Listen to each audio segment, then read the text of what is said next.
What is going on, YouTubers? Jay here from MediaTek. Today coming with a smartphone review. This one is called the Ulefone Power Armor 14 Pro. This came directly from Ulefone, but you can find it at Amazon for about $214 approximately. Maybe a little bit more, but I know there's a coupon available in which you can get it close to $200 US.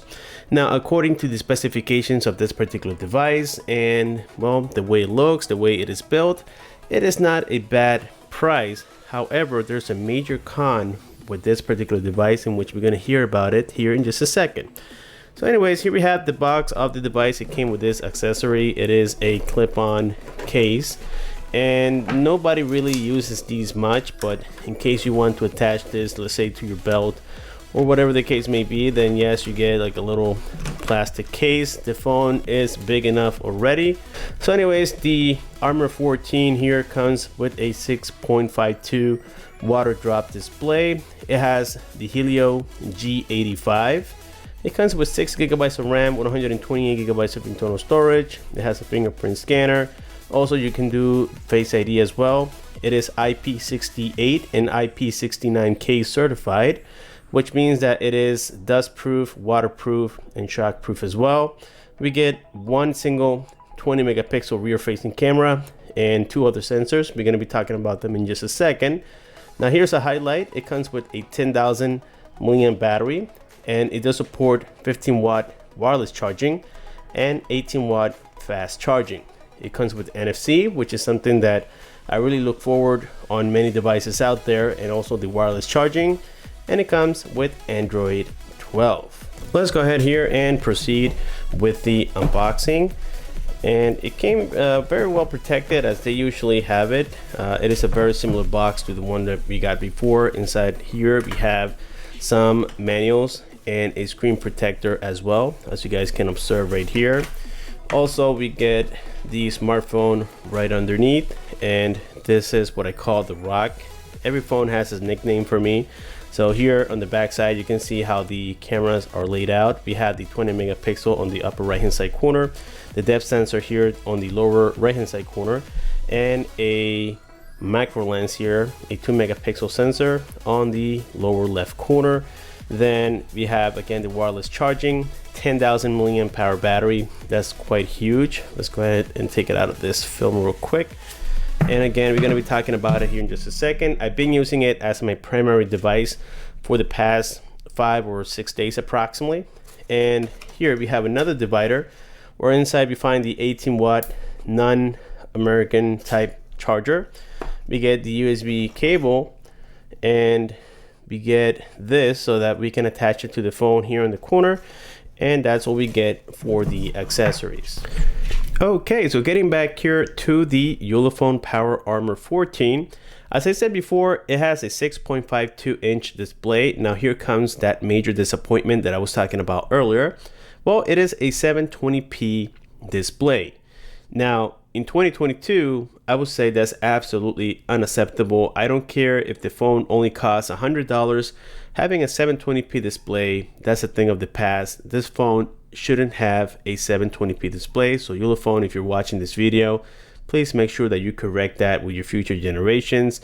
The consumers don't want a 720p display. This phone has a huge battery, and it can definitely handle at least a 1080p display minimum. So just keep that in mind. On the front here, we have a 16 megapixel sensor camera able to record in 1080p. On the side here, we have a SIM card slot in which I have my SIM card in it, and it just fell off. So anyways, this is my 5G SIM card from Verizon. You can do one SIM card and a TF card, or two SIM cards at the same time. I've seen other devices to where you can still do two SIM cards and a TF card at the same time. Well, that's not going to be the case here with the Power Armor 14. So we do have this combination of rubber and also metal here on the side. We have a shortcut button, and you can remap this to anything that you want. You can do up to 3 different applications. So I have it to where if I single press it, it'll open a certain application. Double press it, the same thing, it'll open, I believe, the camera. and if you hold and press it, it'll open another application.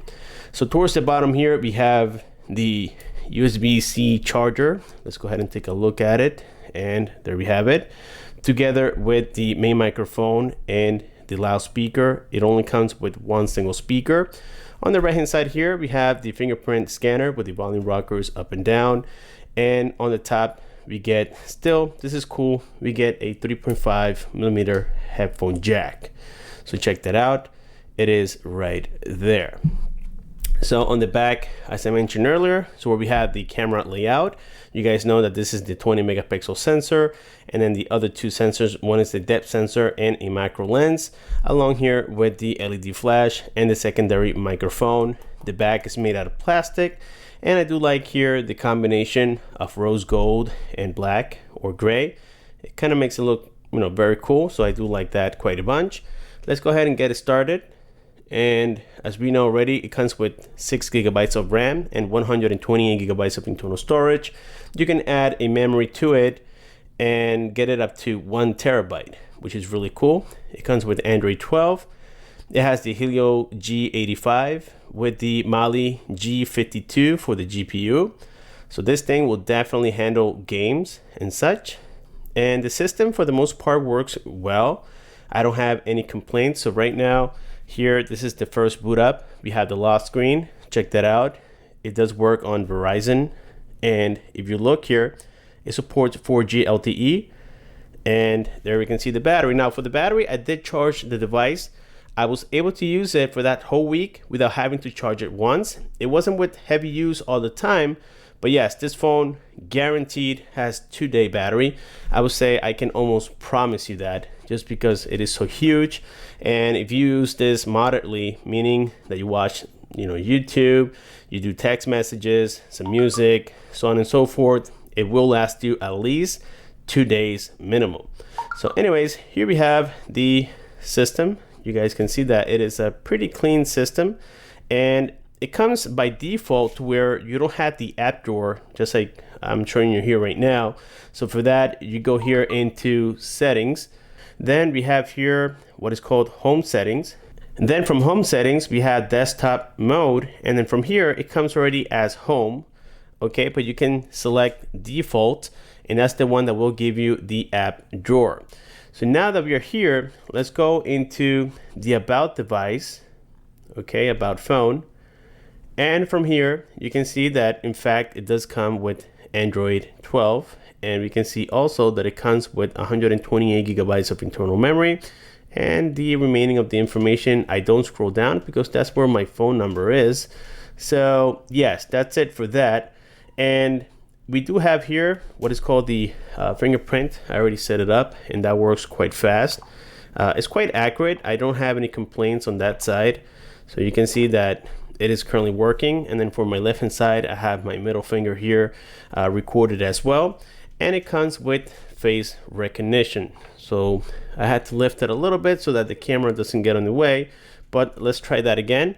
So let me see if I can, let's wake it up, and boom. Okay, that works very nicely.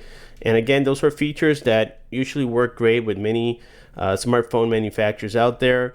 Normally, they can get these things right. But now here's the thing, that 720p display is just not cutting it for me. You can definitely tell that it is a 720p. It is slightly pixelized. I mean, you had to get it a little bit closer in order to tell, but yes, you can definitely tell. And the colors are pretty vibrant. I don't have a complaint on that aspect.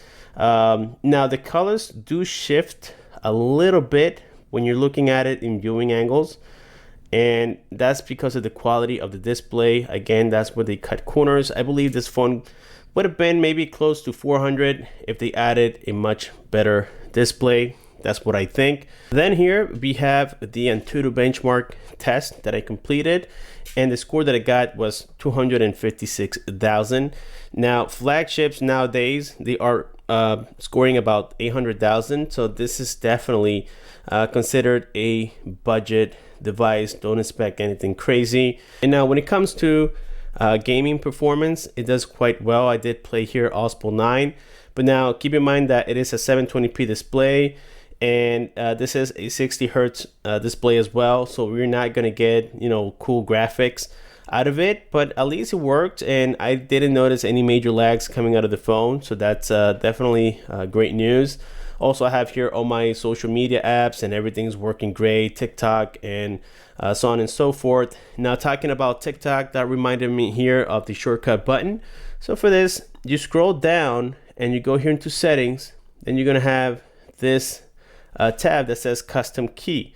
If you click on it, then here you can see single click, I have TikTok, double click, I have the camera, and long press, I have YouTube. So if I do just that, if I hold and press it, that'll be YouTube. If I double press it, that'll be the camera. And if I single press it, that's TikTok. Okay. As I said earlier, another positive here of the Power Armor 14 is that it comes with NFC, and for that we get Google Pay, which is definitely a must, at least for me. You see, I'm the type of guy that sometimes I do leave my wallet. I just don't want to carry that in my pockets. I ride motorcycles occasionally. So when you're riding a motorcycle, you want to carry it with you as less as you can, because that's stuff that sometimes bothers you. So for me personally, Google Pay is actually very important.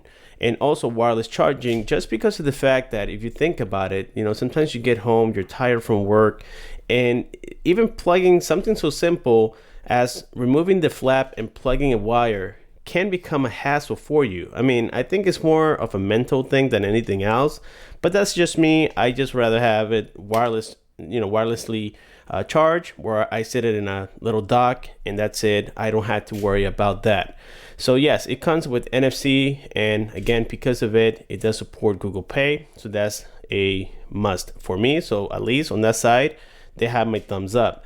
Again, the only cons so far, or one of the major cons about this particular device, will be the display. So with that said, let's jump here into the camera. So the camera on the back, we get a 20 megapixel sensor camera.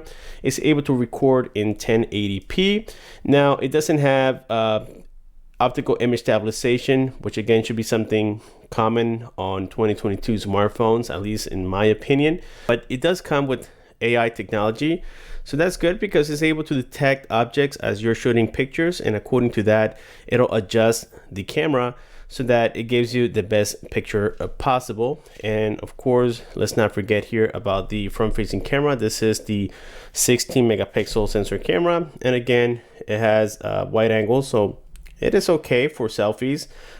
You can also take videos here at 1080p, 16:9 ratio. So let's go back here to the rear facing camera, and we can do the same thing here for videos. Let's go on settings, and from here, the quality, right now we have it at 1080p. As you can tell, we can do HD, VGA, and CIF as well. So we have custom settings as well. So yes, it is again an okay camera.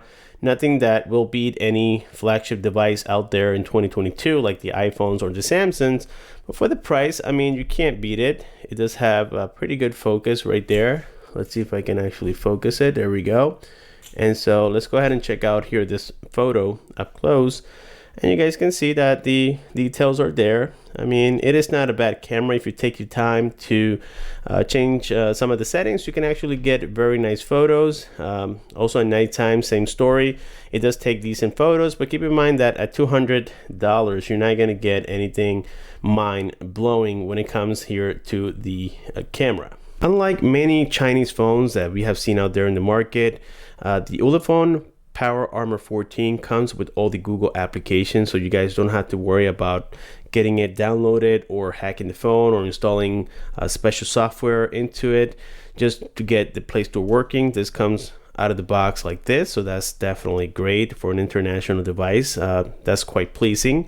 Also, again, it is working here with Verizon. I'm getting voice over LTE. The phone call quality is actually pretty good. People can hear me quite well. Now, sometimes people do complain a little bit with the loudspeaker when I have it on speakerphone, basically, which is the rear microphone that gets enabled. Then people are complaining that they can't hear me quite clear. So I'm not sure if that's a software issue or hardware issue, but yes, the issue's there. But for regular phone calls, if you're using the earpiece, it's actually okay. Now, something here I also want to mention is the single speaker at the bottom. It is not stereo. So if we watch here a trailer, and let's play this one here.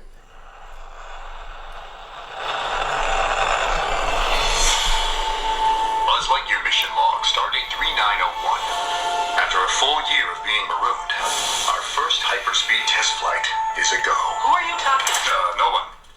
You were narrating again. I was not. Just doing the mission log. You do know, no? Well, I don't think we have to go any further to tell that the quality of this loudspeaker, I understand that it's only one, but it doesn't even sound that great. It sounds like an old TV, you know, from back in the days. It just doesn't have that detail in it.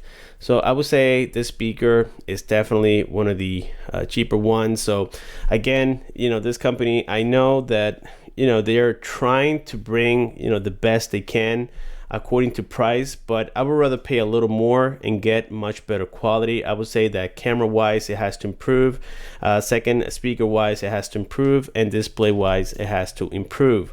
So with this being said, guys, I think that now we have here successfully completed the unboxing and the review of the Ulefone Power Armor 14. It is not a device that I can recommend even at $200. If it gets cheaper than that, then maybe. But right now they have a lot of work to do on the device itself to make it, you know, competitive to what's out there in the market. Right now, this phone is not competitive in 2022, unfortunately. With this being said, let me know what you guys think down below. Make sure that you leave your comments, comment, share the video as well, and click on the bell icon so that you don't miss future videos like this. And I'll see you on my next one.